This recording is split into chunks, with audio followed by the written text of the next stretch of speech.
Bros Pod is brought to you by ZipRecruiter. Finding great candidates to hire for your business, be it social media interns or full time employees, can be a tough task. You have to look through a bunch of resumes and you may or may not find who you're looking for, but not with ZipRecruiter. ZipRecruiter finds amazing candidates for you and fast. And right now you can try it for free at ziprecruiter.com/audio. ZipRecruiter's smart technology identifies top talent for your roles quickly. Immediately after you post your job, ZipRecruiter's powerful matching technology starts showing you qualified people for it.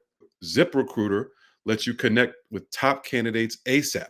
You can use ZipRecruiter's pre written invite to apply message to personally reach out to your favorite candidates and encourage them to apply sooner. Ditch the other hiring sites and let ZipRecruiter find what you're looking for, the needle in the haystack. 4 out of 5 employers who post on ZipRecruiter get a quality candidate within the first day. Try it for free at this exclusive web address, ziprecruiter.com/audio. Again, that's ziprecruiter.com/audio. ZipRecruiter, the smartest way to hire. Hello, everybody. Bill Roden here. I know it's been a while. You know, we've been running and jumping. I've been reporting and doing stuff, and Jamal's been, working and, coaching his two young athletes, and But the good thing is that it's a lot of news has happened that some of it we'll try to get to, mostly Shedeur Sanders. But anyway, hey, this is Bill Roden. This is Bros Pod, Bill Roden on Sports.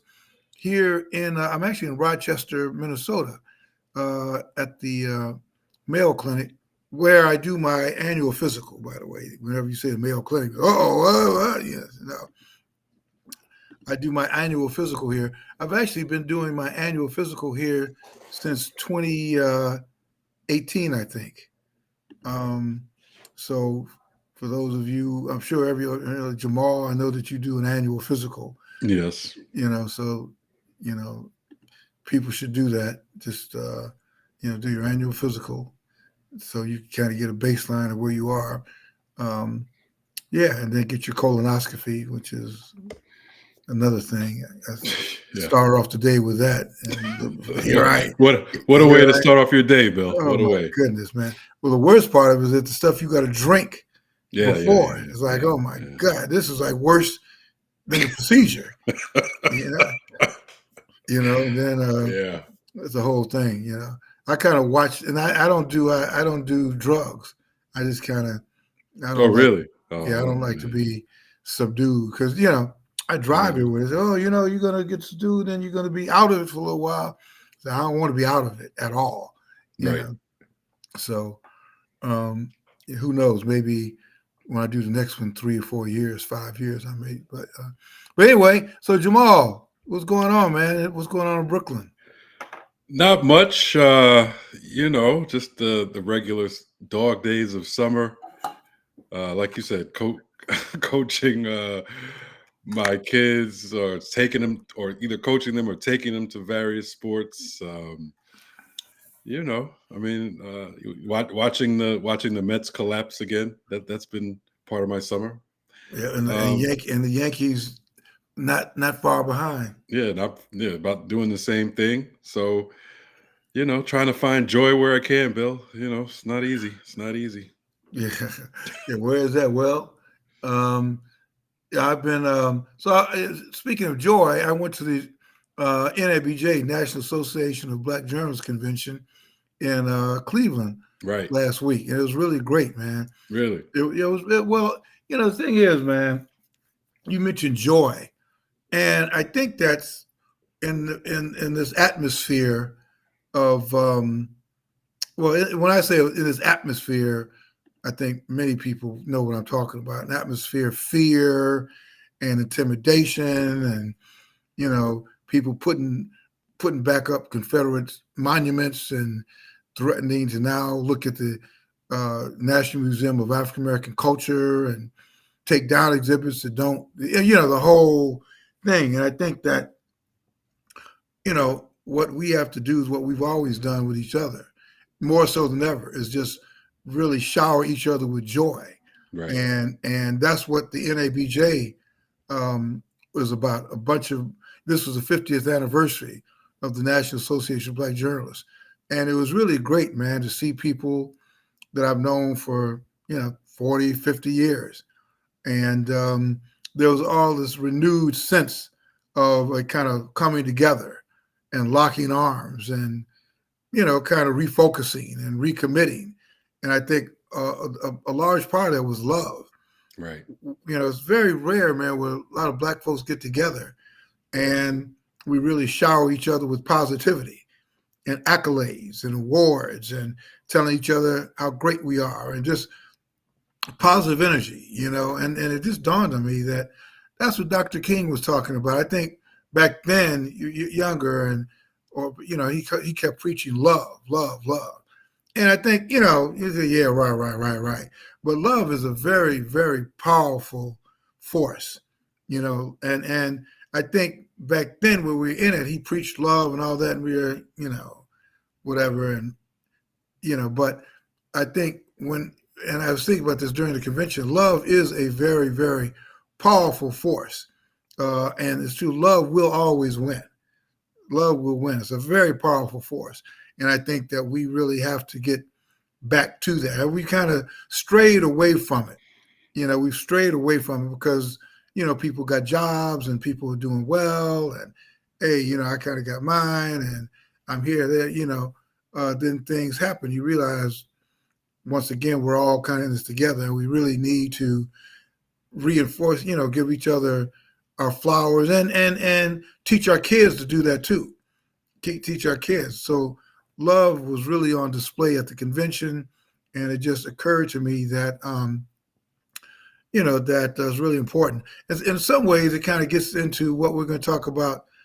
We're going to talk about a lot of things today, the WNBA, Mm. but Shedeur Sanders is I actually left the NABJ convention on a Friday to fly to Charlotte to see Shedeur Sanders' first game.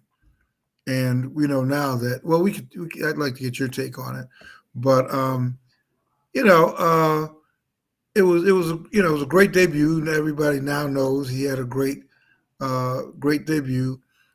Threw a couple laser passes and all that stuff. Yep. But I guess you saw it, and I mean, we'll talk about what's happened since then. But what did you think of his? What do you think of his debut? I mean, I was very impressed. I thought, I took a look at all of the young quarterbacks, definitely all the rookies. I went to YouTube, and you can go to YouTube and watch every snap of whatever quarterback you want to see during that first preseason game. So I did that, including like McCarthy from Minnesota, Cam Ward, Shedeur, of course, and Shedeur looked the most comfortable, uh, Yeah, including some second year guys like that I looked at, um, and I was, he looked very comfortable. He was celebrating. He scrambled better than I thought he was capable of. People were acting like he couldn't. right. He was just a pocket passer, but he can actually move, and he ran for a couple first downs. Um, had command of the offense, but the biggest thing I noticed was his comfortability in the pocket, Yeah, like in the pocket, able to move to one side or the other. He made some like tight window passes for touchdowns. Both of his touchdown passes were like NFL pro quarterback touchdown passes. right. Obviously he missed a couple of receivers on a couple passes, as every quarterback does. But I was, he showed me more than I was expecting. I came into it like a little worried, like, oh no, like Right. he's being set up to fail. Here we Right. go. And he actually, outperformed what my expectations were. And I'm like, here we go. I mean, to me, he showed me that, it was ridiculous that this kid went in the fifth round. as you Right. know, and that's what we thought going in. He was either a first round or a second round guy. For him to drop to the fifth round was preposterous. And Right. I think he showed that. Because like I said, he looked better than any quarterback I saw in the preseason, to tell you the truth, in terms of the throws he made and the way he looked in the pocket. So it was very impressive. But now he hurt his oblique in practice. It was funny that they came back out with the depth chart, and he's still fourth. I get it from like a coach organization standpoint. To me, it goes back to him being unfairly selected in the fifth round, Right. because you took a quarterback in the third round. Of course, that quarterback is going to be ahead of him in the depth chart, and you got Right. two veterans in front of both of them. So it is what it is. And so Dylan Gabriel starts. Looks like he was probably going to start. I'm actually on my. I'm going to be going to Philadelphia tomorrow because I originally, while we were all on this high, I said, "Oh man, now we go to the circus. The circus now goes to Philadelphia. See Right. what he does there." And then he gets hurt. And one of the stories of the column I was going to write, was well, because I think right after the Cleveland game, I think there was a commercial that came out. I don't know if it was Nike or somebody came out with a commercial featuring Shedeur, and it was something like I'm not sure if I saw it or not, but somebody was talking about like the commercial came right out and he can do it and all that. And there was a part of me that said, "Oh man, it's kind of, come on. I mean, really, But Right. I guess I've got to, and this kind of gets back to my thing about love and us showing each other love and all that. And you got this young kid who's ultra confident, super swagger, the whole thing. But I was thinking that the thing that he can learn from Jalen Hurts, I think Jalen Hurts would be a tremendous role model for him, for Shedeur, because there's another way to do it.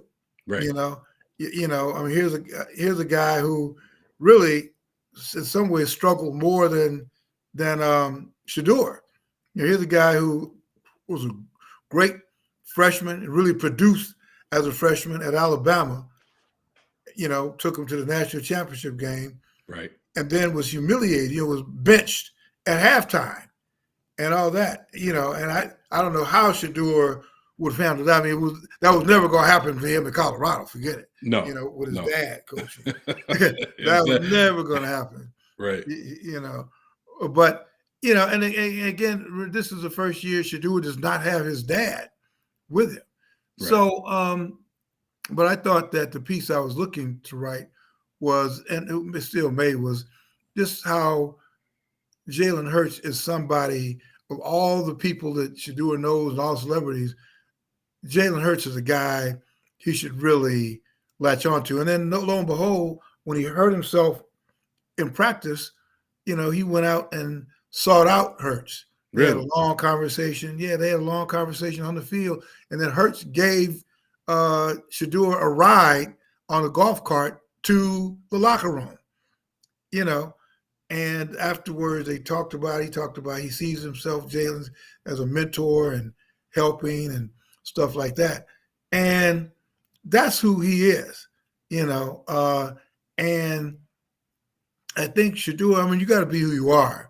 But I think that you go back and you look at a guy who's a reigning Super Bowl MVP, who's played in 2 Super Bowls in the last 3 years, Right. and doesn't really say a whole lot. He's not in a whole bunch of commercials. He's not kind of, he didn't call himself legendary, where he could. I mean, Yeah, he could. yeah, if you're legendary, if you say you're legendary, what does that make him? Yeah. Seriously. So, that kind of stuff. But now that he got hurt, we're kind of back to the drawing board. But well, I mean, it seems like they're saying it's an oblique injury. They're saying it's day to day, so it looks like it's not too serious. right. I mean, it gives Dylan Gabriel a chance to perform or not. right? So Yeah, it's like right. it'll be. I'm glad you're going to be down there because this is still part of the story, right? Because Mhm. okay, they say, the Browns obviously thought for whatever reason that Gabriel was a better quarterback Right, than Shedeur. So they drafted him 2 rounds before Shedeur. Um, so maybe let's see if there was something there. Let's see how he performs under the preseason bright lights. right. Because now all of a sudden there is pressure on him There's a lot of because pressure. because of Shedeur's performance. Shedeur's cool and calm performance. We'll see. We get to see how Gabriel reacts and how he looks. For his first time in an NFL offense. So, it was funny. I saw somebody said today that I think it was like 2.7 million people tuned in to that first Browns preseason game to watch Right. Shedeur, which was a record.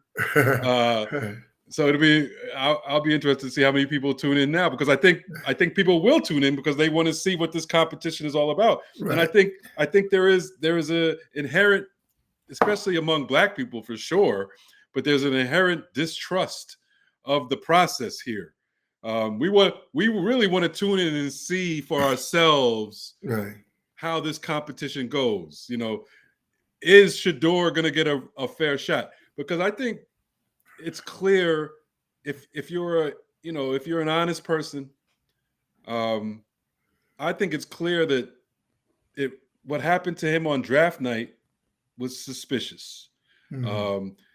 Collusion. That's the word we always we get caught up in using with the Right. NFL because things don't always go like it seems they should go. I was texting you the other day about Pablo Torre and his investigative reporting and finding out that there in fact was collusion after Lamar Jackson Right. when Lamar Jackson was trying to get a new contract. And Right. remember, nobody reached out to him, Right.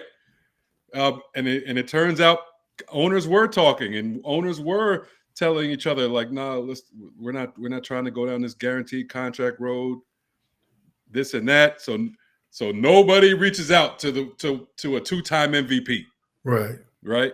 Yeah. So it's the same thing, here. Like it's very suspicious why someone who all through the college season, everybody said was one of the top quarterbacks, and we're not supposed to believe our lying eyes because as fans we all watched, and he was one of the top college quarterbacks we saw.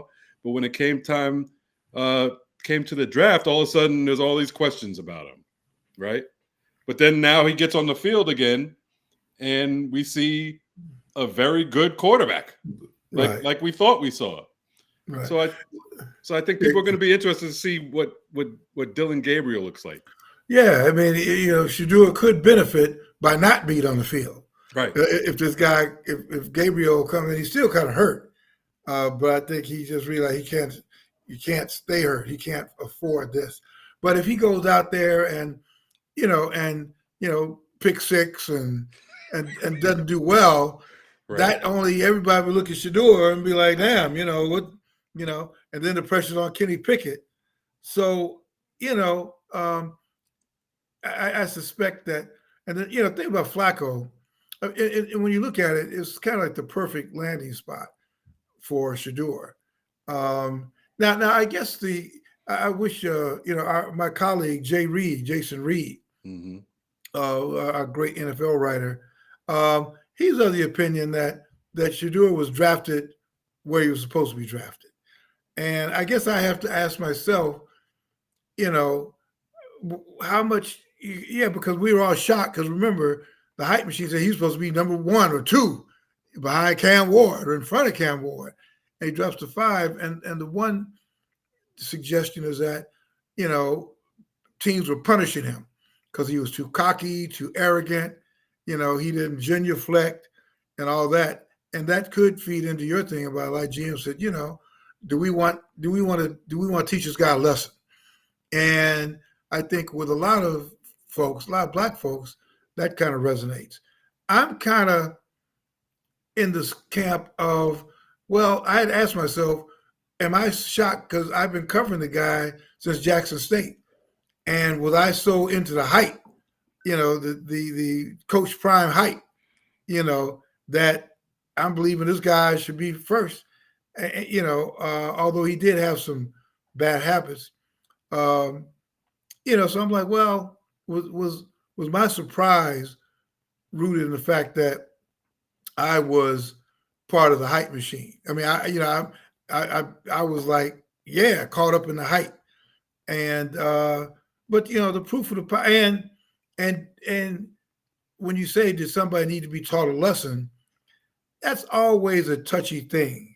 Again, when we talk about confident young black men, you know, did I think he needed to tone it down a little bit? Yeah, the whole thing of the 2 speeding tickets already in Brown's camp. I'm like, come on, really? You ain't in Colorado. I mean, you gotta adjust, man. This is not. But then he gets his chance, and he goes out and he does well. He does really well. So, but I get it. I'm not saying that he had to be drafted in the top 10, or that he was that he should have been ahead of Cam Ward, but the fifth round made no sense. I'm not buying that's where he should have been drafted. There's no way. I mean, I watched college football. I've been watching football for over 40 years now. Like I feel like I know what I'm seeing. I'm not saying I know more than an NFL scout, but I know enough to know that Dylan Gabriel was not a better quarterback last year than Shedeur Sanders. I know enough to know that I saw Shedeur Sanders, while he was not perfect, and while he might have held on to the ball too long, but he also had a very shaky offensive line and really a shaky team around him. But he was still able to make throws that I was shocked to see at the time in college. So you're not going to convince me that he should have been 5th round. Now the reason, maybe all the NFL. I mean, we know NFL GMs often make mistakes, right? We know that. We know that they misevaluate talent. That talent often slips through their fingers, right? We know that. So maybe it could be an honest mistake. All these GMs just missed on them. But that's tough to believe because of the hype, right? The hype, not only the hype can be too much, but it also forces you to watch him. So it's not like he was on TV all the time. It's not like you had to travel to Little Rock, Arkansas, like some little school to see him, and people just missed him. So and look, it's not surprising. Like look at the country we live in, and how black people are treated. Like it's not. That's why black people understand what probably went on here. So don't try to tell me that I don't know what I'm seeing, and it's the same thing they do in every other area of life to black people. Oh no, what are you talking about? There's no racism. What do you mean? Are you crazy? No. We know. Don't try to tell me I'm brainwashed.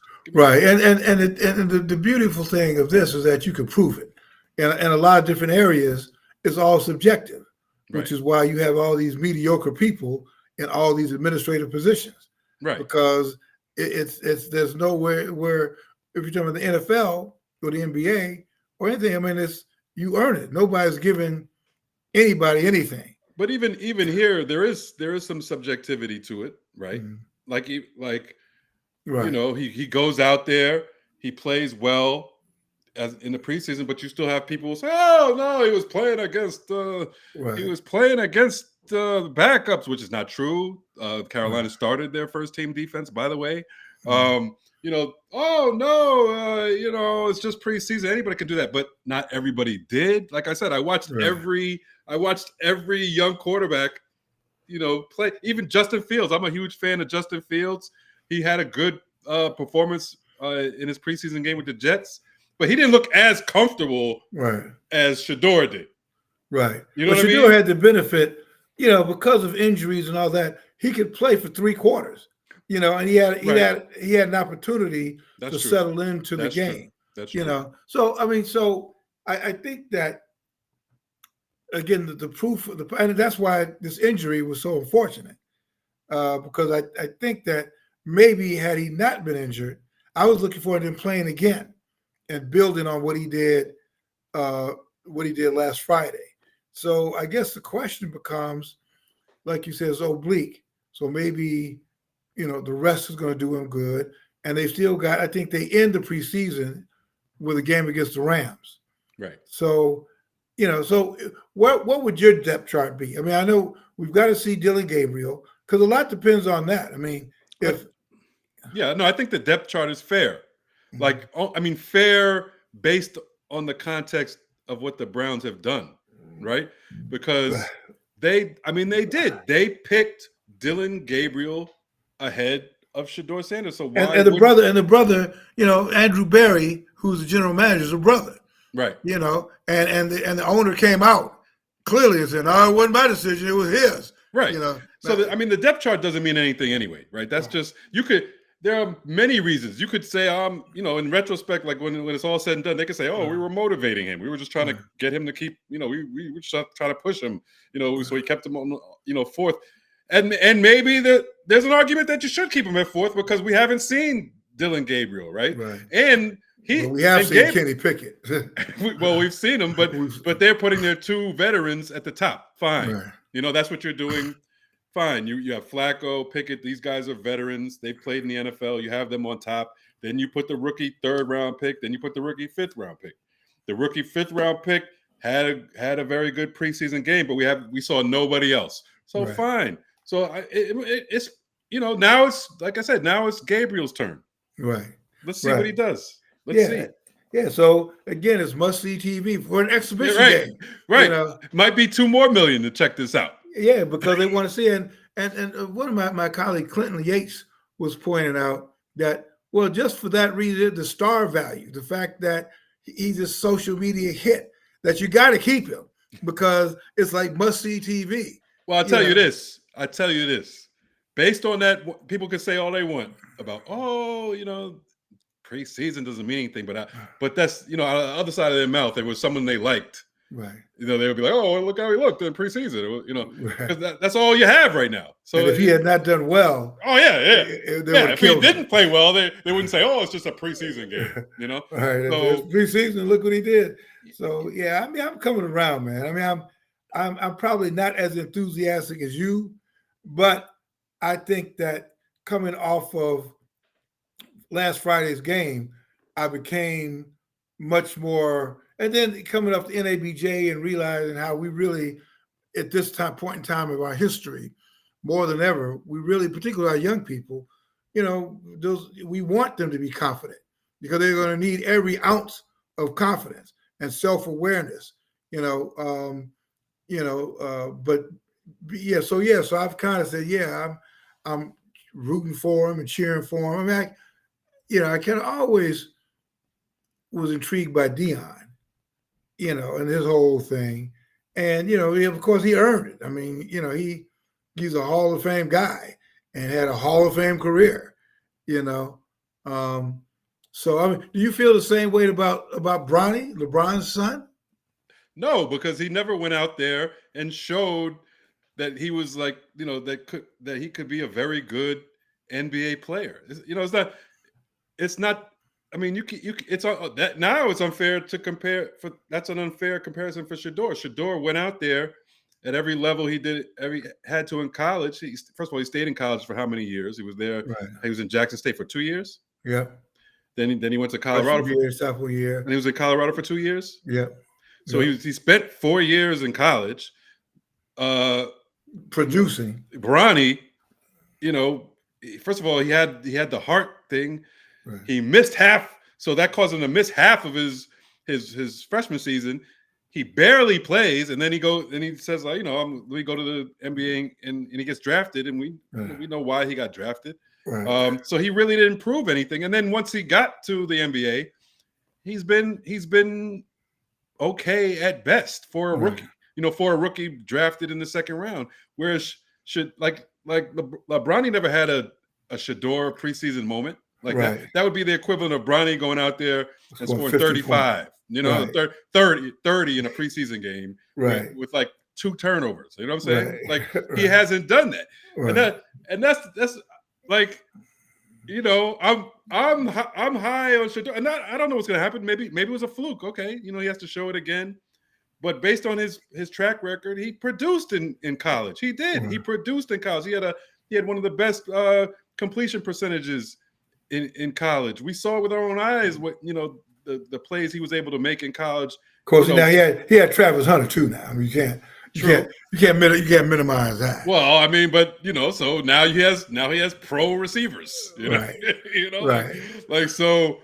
I mean, I just and my thing is like I'm not gonna let some people tell me, like that I'm crazy. You know what I'm saying? Like because that's what they do. Right. In every like Trump is in office now. All I do is watch. I can barely watch the news now because these people try to tell me that blue is red and white is black. Right. Like you're not seeing what you're really seeing. Right. Trump is a great person, and he's like so compassionate. Like what are we talking about? Right. So don't do that to me. Like you could do it, you could try to do it to me, but I'm not falling for it. Right. Right. And I'm not saying that Shedeur is going to be in the Hall of Fame. I'm just saying he looked damn good in that first preseason game, and he looked a lot better than a lot of other people who were drafted higher. Right. I saw Cam Ward too. Cam Ward looked pretty comfortable too. Cam Ward. I liked what I saw from Cam Ward.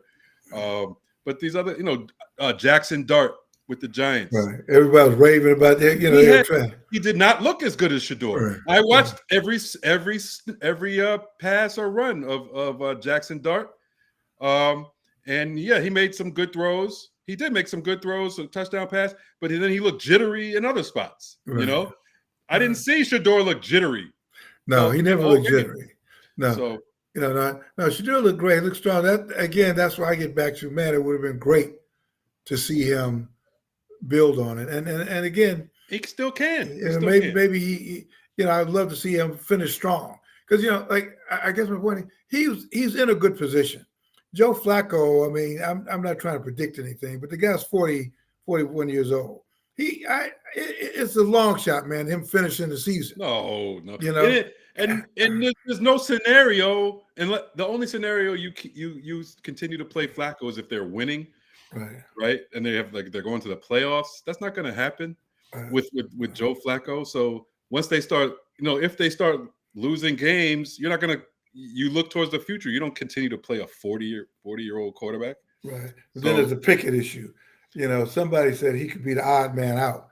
Because I mean, clearly, but that's what I'm saying. It's such for Shedeur, he could look at that quarterback room and say, you know what? I get him, and I get Gabriel. I'm better than all of them. My only concern for Shedeur is long term with the Browns, because not even long term, like next year. Because let's say they're bad.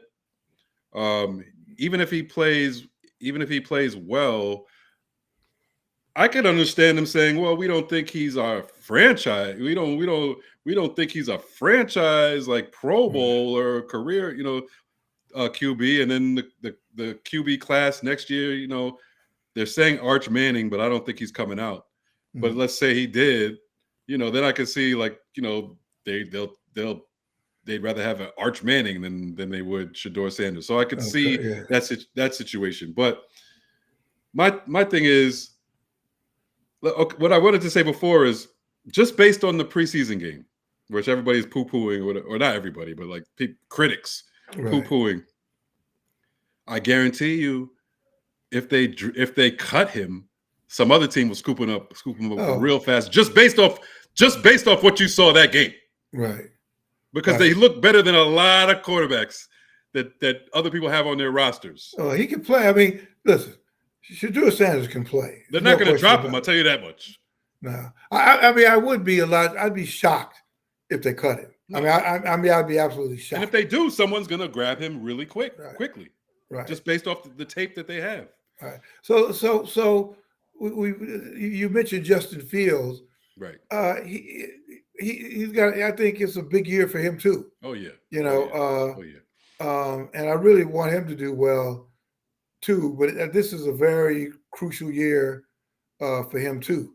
Right. And I just again I'm hearing you. You know, we were both talking about listening to NFL radio or Sirius, and man, just you know, it just these guys, particularly the further you go down the dial, the redder it gets, and people killing Justin Fields. That's why I really and Lamar in a way too. There's a guy on the Pat Kerwin who's on there, and he refers to the guys like Lamar and as these runaround guys. What about Yeah, is yeah. Josh Allen included in that? Well, they always try to couch it because you can't say that and leave him out of it because he's a runaround guy too, Right. But they always kind of somehow put him in a different category. They don't put him with the blacks, They always kind of make some kind of he runs too, but he's in the pocket. I mean, each time is different. And this caller today was talking about he was making his point, his kind of make America white again point, about they invested all these guys who run around, but who's ever won? Who's ever won? And they said, well, by the way, Jalen Hurts was an won. MVP. So, well, yeah, but they've got such a great team. You could put who the guy said. He said, the Jets got. Don't great teams win Super Bowls? Doesn't it take a great team to win the Super Bowl? Yeah, but he said you could put who's the Jets quarterback who was a bust, who was their first round. Yeah, you could put like that team was so good you could put Zach Wilson there. Yeah, try that. Go try that. But that, like you said, we're in this alternate reality phase where you could say the most ridiculous shit, and expect for people to buy, which they did. The guy, the host was like, yeah, well, you got these runaround guys, and what about Lamar Jackson? I mean, it's just, and I think, like you said, almost half of the starting quarterbacks in the NFL are going to be black. Right. And the white quarterbacks are running more now. Like that, everybody, yeah. The game has changed. Like you need to be a dual threat. I play fantasy football, right? And you want to draft a quarterback that can run and pass. Now it's just for it's just for statistics. Right. But that's how you rake up statistics, and statistics matter. Right. That's how people consider you a good quarterback. So I mean, getting back to Justin Fields, yes, it's a big season for Justin Fields, but I've been at a handful of Jets practices, so far in training camp and the preseason, and I've seen ups and downs in terms of how he's performed during the practice. Then the joint practice with the Giants, he goes off, and it's so funny nowadays. Like the reporters are like keeping stats now, so they're like, this is practice, right? So they're like, oh, he was 2 for 6 on that drive in practice, and and it's really tough to gauge a Justin Fields type in practice because if there's a rush, they call it a sack, but in a real game, he's gone. He's so like a quarterback who can run.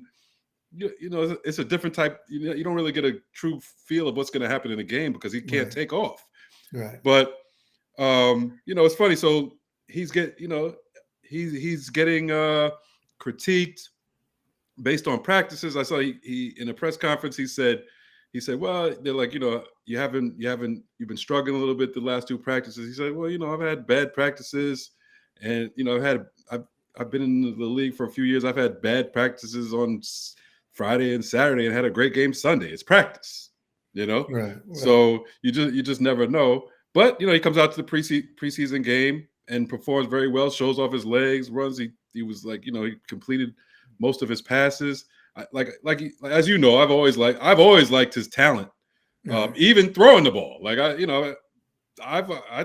think he throws a pretty ball. Yeah, is his decision making perfect? No. Right.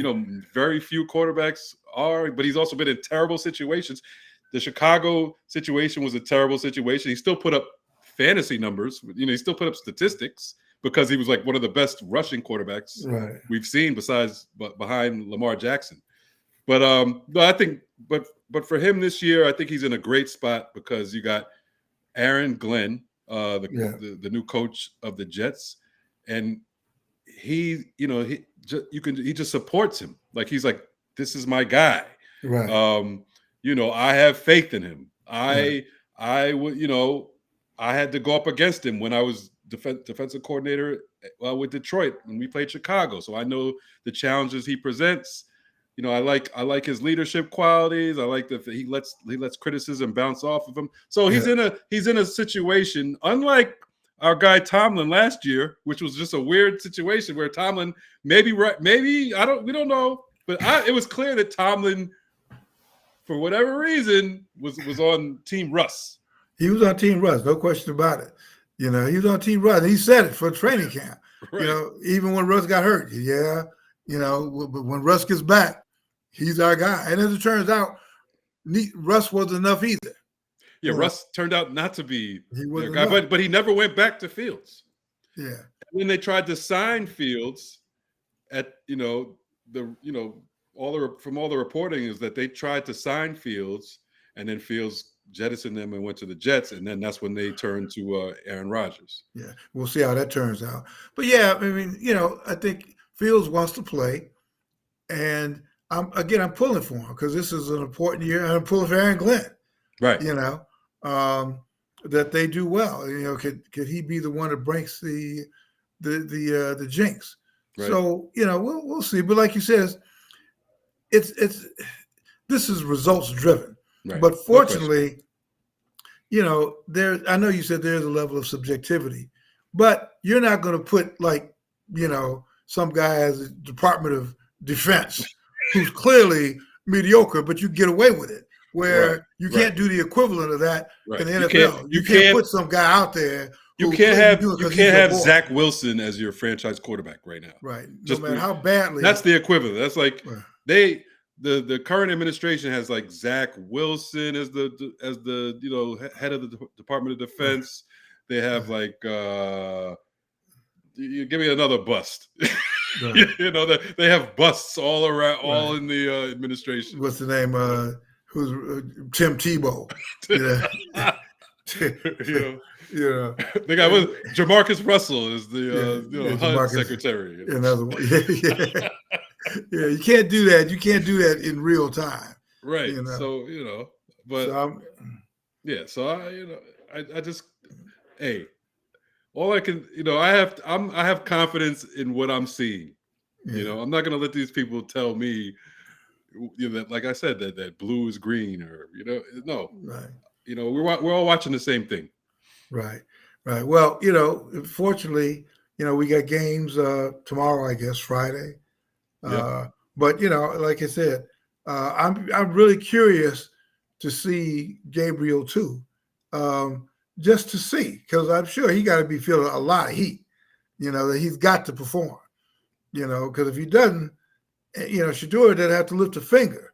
He said, see what I told you? I mean, and they'll be like clamoring for Shedeur, and then don't let Cleveland go out there first game of the season and get blasted, and there'll be signs, there'll be signs up there. We want Shedeur. There will be. And like he has a lot of fans. He has a lot of people, and not just black people. Like Cleveland Browns fans themselves were happy to see how he performed, right? So there's going to be, that's what you're saying. Like it can be settled.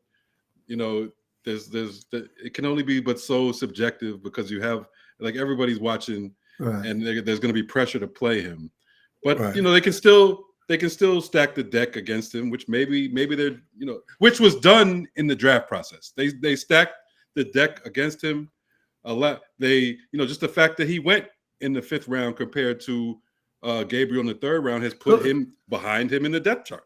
So what? So you got a brother who's the general manager, right? And clearly, if you listen to the owner said, no, it's my general manager. He's the one who signed off. I mean, he's the one who signed off on Dylan Gabriel, and he's the one who then drafted Shedeur later. Well, I mean, it seems pretty clear that as an organization, that they were like, no, we're not going to go the Shedeur Sanders route, right? That was going into the draft, right? The fact that they didn't. I don't think they took a quarter. They needed a quarterback Right. as badly as any franchise. They didn't take one in the first two rounds. Then they take Dylan Gabriel in the third round, right? So it's clear that they were saying, no, we're not believers. We're not going to touch that. But then when he's still available in the fifth round, the GM must have been like, come on, guys, like this is crazy. Right. So I know we said we're not going to take him, but come on, Well, fifth round, right. like, Right. so I mean, that's not, Right. and then so the owner's saying, wasn't my call, you Right. know, that's And what it sounds like happened. right. No, no, that's very plausible. I mean, everybody's okay. All right, we'll get Gabriel, but then so wait a minute, come on, guy. I can see. Come on, we can't. What are This we is trying to do he's here? still here, like, come Right. on. Yeah. So, but we'll see. And then and after Friday, he was looking golden. He's looking Right. golden. So, yeah. So I'll be curious. What else we got, man? We got we exhausted NFL. You got the WNBA. WNBA. What do you make of that with the sex toys Yeah. being thrown on the court? Um, Yeah, I mean, it turned out to be like a coordinated thing. I remember when I saw it. Once it happened, like the third or fourth time, I was like, this is some kind of coordinated effort. Like this is just not random, And it turned out that it was like supposedly some company admitted to doing it for publicity or whatever. But it's just, I mean, that's not even the point. It's just the fact that this happened, right? right. That It's that denigrating women. yeah, like that this, it's just, I mean, what are we doing here? It's sad because the WNBA, it's like it's becoming more and more legitimate, just in terms of us, like a real sport that people want to Right. watch, that I want to watch. Like I was watching Right. it the other day. I was watching the Liberty, and I've been going to Liberty home games recently. First of all, Okay. packed. The Yeah. Barclays Center packed.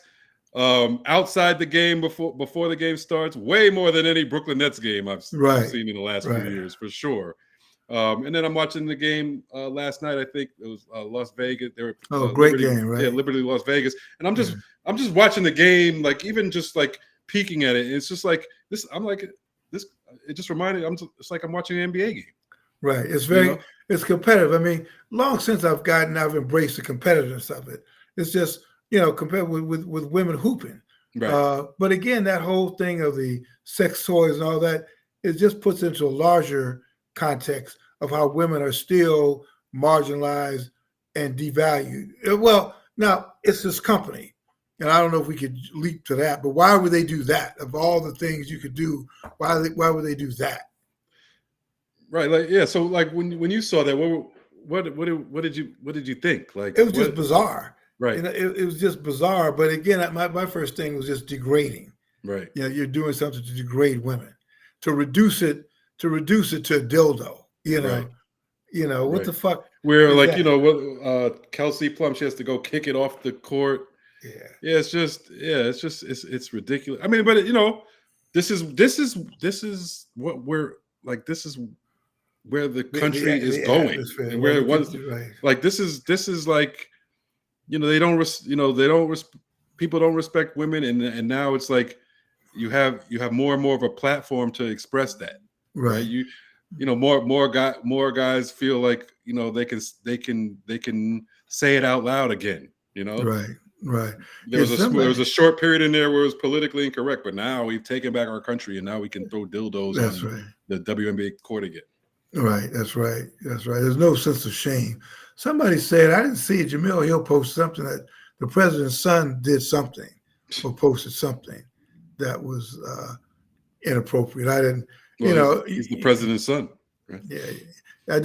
You just have to pick and choose, man, because Right. every half hour No. is just more ridiculous shit, in fact, the safe haven is turns to the NFL or the NBA or the WNBA. Then you see this kind of nonsense.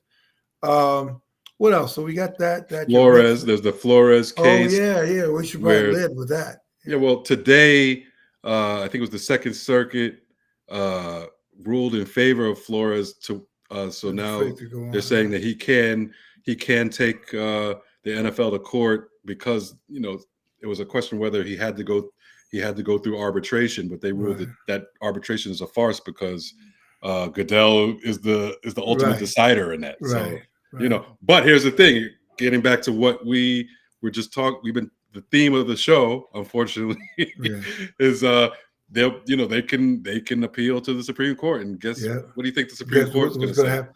Yeah, and this is a perfect vehicle for the White House Right. to become involved and comment. And say You know, what yeah, racism? He's suing for racism. right. What? Yeah, and then and then they'll say, well, he's saying the same thing we're saying, that the Rooney Rule is a sham. You know, Right. yeah, we Get rid of agree. it. Get rid of it. Right, and I'm you surprised. saw I'm the surprised. I'm surprised they haven't, because they're taking it. They took away affirmative action. well, Uh, this you saw the deal with the NFL and ESPN, yeah. and it's such a big, well, it's a merger, and at some point the White House has to sign off on it. So, what concessions are they going to try to get from Yeah. both the NFL and ESPN? And it's going to be something about getting rid of all your diversity programs. They may say get rid of the Rooney Rule. You know, Right. Get rid of the black quarterback. yeah. I know. Executive order. Executive order. No more No, guys running around. No yeah, more no, running no. around guys. From now on, QBs are not allowed to run They past cannot the line. run. They Cannot got to pass stay. run past the line of scrimmage. Right. They got to stay in the pocket, and they got to be blonde.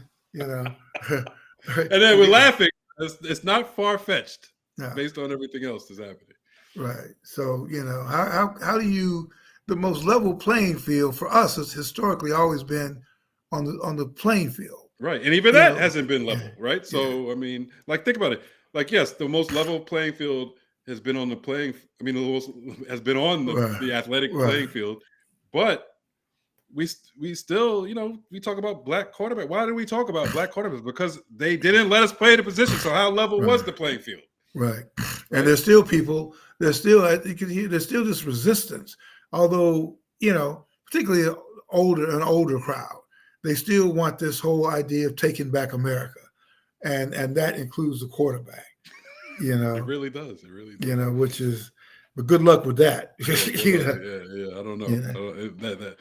It's out the bag now. So Well, where there's a will, there's a way. I think it's right. Speaking of that, we like now, as I said, about at least 16 of the 32 teams are starting the season with a black quarterback, and it could be as much as 18, depending on what happens in Cleveland with Shedeur. And I think there's another, maybe Indianapolis. We don't know who's going to be the quarterback there, but I mean, there's a lot of black quarterbacks this year. Like I said, half the league. yeah. Well, if the cycle or the evolution continues as supposed to, and particularly don't let like Lamar Jackson or one of those guys, win the Super Bowl, because clearly you've got to be able to play like that. You've got to be able to play like that. And I don't care who you are, whether it's the kid in Denver. But it's just Yeah. so funny in my lifetime how they used to kill guys for running, and now they kill guys for not running enough. Right now, even the young white quarterbacks can all run. Like you have Yeah, to if you be, can't run, you have to it's be an like, athlete. yeah, it's like they used to call, like, when the Harlem Globetrotters were doing that stuff, and they said people was, oh, look at this hot dogging and all that. Well, everything they're doing now is a standard part of organized basketball. If you can't do that, you can't play. If you Right. can't go between the legs, spin around, go all the stuff that the Harlem Globetrotters did, and people thought was like, oh, ha ha ha, hot dogging, is now a standard part of basketball stylistically. So, Right. Right. what can I, it's bizarre. What else, man? We pretty much whipped through everything. Yeah, I think so far, so I think we touched on everything so far. The Shedeur Sanders story being the big one, and that's to be continued. To be continued. The gift that keeps on giving. That's right. Just get the oblique. Where's the oblique? I guess the core Up here. Yeah. like you're throwing, so he must have tweaked something. Yeah, in a passing drill. Maybe he's Yeah. trying too hard. But I'll end the way I'm beginning.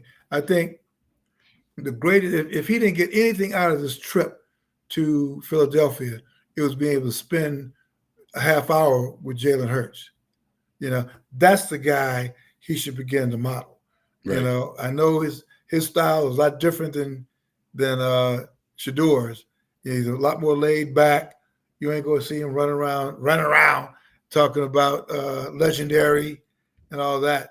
And I think Shedeur should be who he is.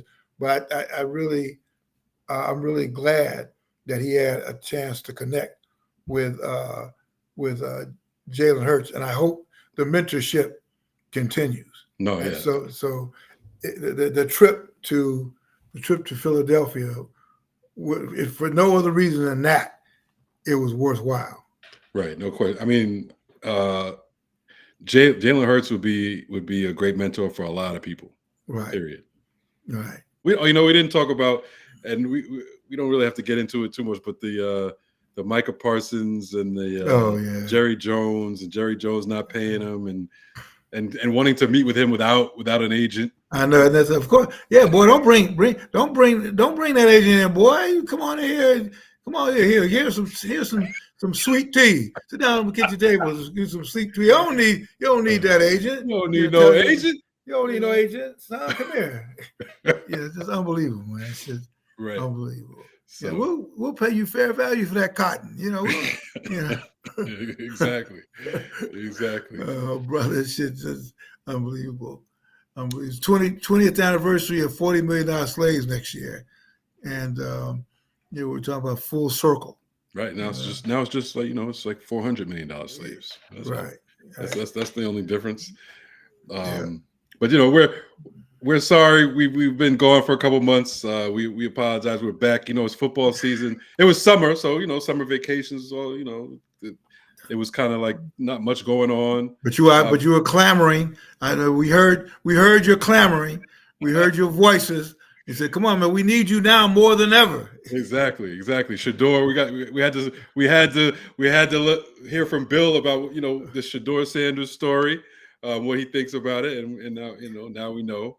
Shedeur brought us back, and that's a story. Like you said, it's the story that is not over.